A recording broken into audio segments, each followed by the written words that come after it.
started off from the 7th grade riding shortboard, and that's all I knew was shortboard.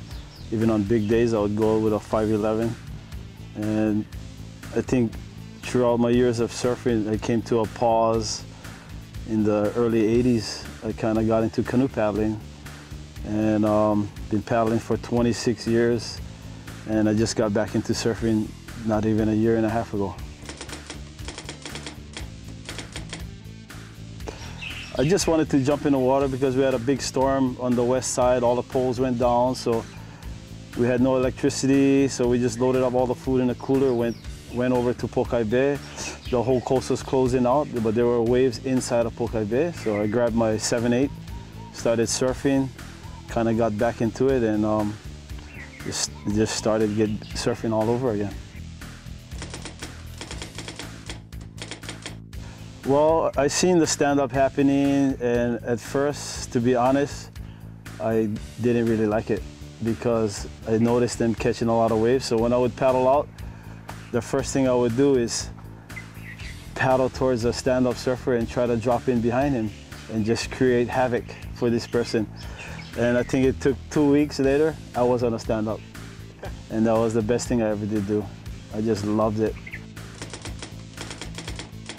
I kind of consider myself to be, from surfing, I was kind of considered to be a hog. I used to really like to catch a lot of waves, and I didn't really consider sharing waves, and but I think now when you come over to S.U.P, it's really fair to tell everybody that you need to be fairly skilled before you go out into a surf lineup.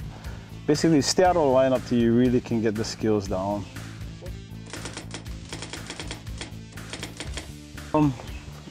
When I was surfing in my younger days, sitting on the beach watching the Makaha International, I think the last two that had, I was really impressed with surfers like Dane Kealoha and Larry Waterman.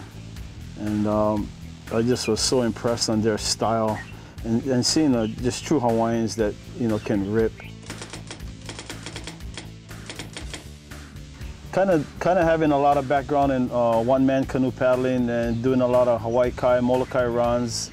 I did quite a bit of Molokai races, from 6-man to 1-mans, relays, Kauai Roll challenges, and a lot of good races. And being introduced to doing the same, specific type of races with a stand-up, it was a real big challenge to me. But when I first did it, and I jumped in with Dave and Todd, and finding myself right on a Saturday and battling, I kind of found an edge because I knew that I had a slight edge from knowing how to, surf in the bumps, and it turned out to be really good for me, and I just enjoy it. The fitness side is just incredible. I think since I got back into S.U.P, I lost over 25 pounds, and not going to the beach surfing for all these years, I was maybe a little bit heavy, but in just a matter of 4 to 5 months, I really knocked off a lot of weight, and I found myself feeling much healthier and stronger. And jumping back on the one-man canoe, now and then, I found myself much faster, without training on the one-man, just jumping on the one-man after training on the S.U.P.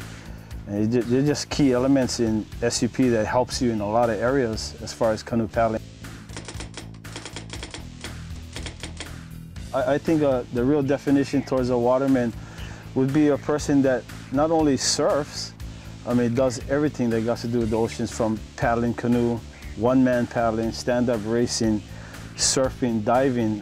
Just numbers of aspects of being involved with the ocean.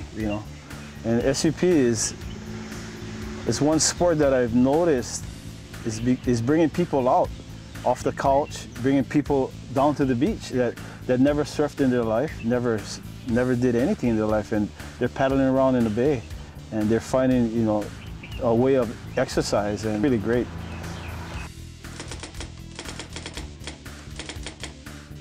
I would love to go anywhere around the world, just someplace exotic, I guess.